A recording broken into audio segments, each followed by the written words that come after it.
வணக்கம் நண்பா. Welcome to Artis View. இன்றைக்கி நம்ம சேனலில் என்ன பார்க்க போகிறோம் அப்படின்னு பார்த்தீங்கன்னா, தமிழக வெற்றி கழகம்.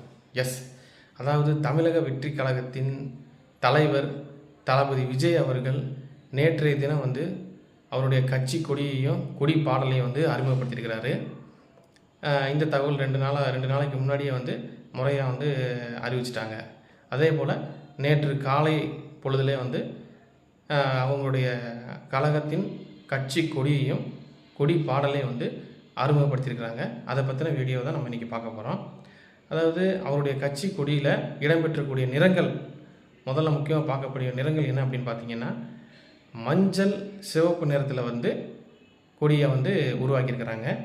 அதாவது மேலேயும் கீழேயும் சிவப்பு நிறத்துலேயும் நடுவில் மஞ்சள் நிறம் அமைக்கப்பட்டிருக்கு.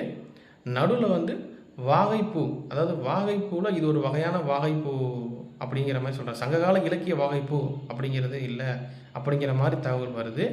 இதுவும் ஒரு வகையை சார்ந்த ஒரு வாகைப்பூ அப்படிங்கிற மாதிரி சொல்கிறாங்க. அந்த வாகைப்பூவை சுற்றிலும் 28 நட்சத்திரங்கள் அமைக்கப்பட்டுள்ளன. இந்த வாகைப்பூவின் இரு புறங்களும் போர் யானைகள் அமைக்கப்பட்டுள்ளது. ஆக இந்த கட்சி கொடியில் இருக்கக்கூடிய அம்சங்கள் இவைதான். அதாவது நடுவில் வாகைப்பூவும் அதை சுற்றி இருக்கக்கூடிய 28 நட்சத்திரங்களும் அதன் இரு புறமும் போர் யானைகளை அமைக்கப்பட்டிருக்காங்க. இதுதான் தளபதி விஜய் அவருடைய கழகத்தின் கட்சி கொடியில் இடம்பெற்றக்கூடிய சிறப்பம்சங்கள். அதே போல் கொடி பாடலையும் அறிமுகப்படுத்தியிருக்கிறாங்க. அந்த கொடி பாடலில் என்ன சொல்கிறாங்க, என்ன அவங்க வீடியோ மூலமாக காமிச்சிருக்காங்கன்னு பார்த்தீங்கன்னா, ஒரு 2 யானைகள் மக்களை கொடுமைப்படுத்துவது போல காட்சி அமைப்பும், அந்த நேரத்தில் குதிரையில் ஒரு நபர் வருவதாகவும், அதை நம்ம தளபதி விஜய் அவர்கள் கூட எடுத்துக்கலாம், வருவதாகவும், அவருடைய 2 யானைகள் அந்த மக்களை கொடுமைப்படுத்துகின்ற 2 யானைகளை அகற்றி மக்களை காப்பது போல இந்த காட்சி அமைப்பு அமைக்கப்பட்டிருக்கிறது. இப்போ இதில் என்ன தெரிஞ்சுக்கலாம், இந்த பாடல் மூலமாக அல்லது இந்த காட்சி அமைப்பு மூலமாக என்ன நமக்கு புரிய வருது அப்படிங்கன்னு எடுத்துக்கிட்டோம்னா, பொதுவாகவே யானை அப்படின்னாலே ஒரு வலிமை மிக்க அப்படிங்கிற அர்த்தம். சங்க காலத்தில் பார்த்திங்கன்னா மன்னர்கள்லாம் பார்த்திங்கன்னா போரில் பயன்படுத்தக்கூடிய படைகளில் யானை படைங்கிறது வலிமை மிக்க மிக முக்கியமான ஒரு படையாகவும் கருதப்படுகிறது. அப்போ அவருடைய கட்சி ஒரு வலிமை மிக்க கட்சியாகவும், அந்த கட்சி கொடியில் அமைக்கப்பட்டிருக்கிற வாகை அப்படின்னாலே வெற்றி அப்படிங்கிற அர்த்தம். அது பழங்காலத்தில் பார்த்திங்கன்னா மன்னர்கள்லாம் வெற்றி வாகை சூடி வந்தார் அப்படிங்கிற பேச்சு வழக்கெல்லாம் நம்ம படிச்சிருக்கிறோம், கேள்விப்பட்டிருக்கிறோம்.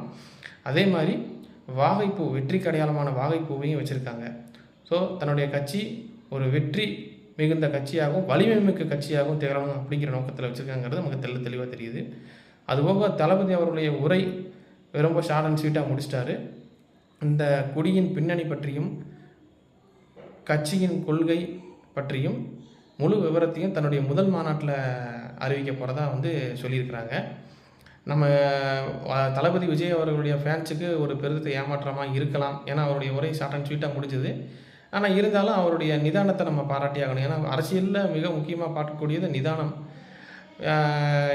அதே போல் அவர் முதல்ல கட்சி கொடி பாடல் இதை அவருடைய கட்சி தோழர்கள் முன்னாடி அறிமுகப்படுத்தியிருக்கிறாரு. பின் வரக்கூடிய அவருடைய கட்சி கொள்கைகள் கட்சி சார்ந்த சிந்தனைகளை, கட்சி சார்ந்த உரையாற்றுகளையும் அவருடைய முதல் மாநாட்டில் அறிவிக்க போகிறதா சொல்லியிருக்கிறாரு. பொறுத்திருந்து பார்ப்போம்.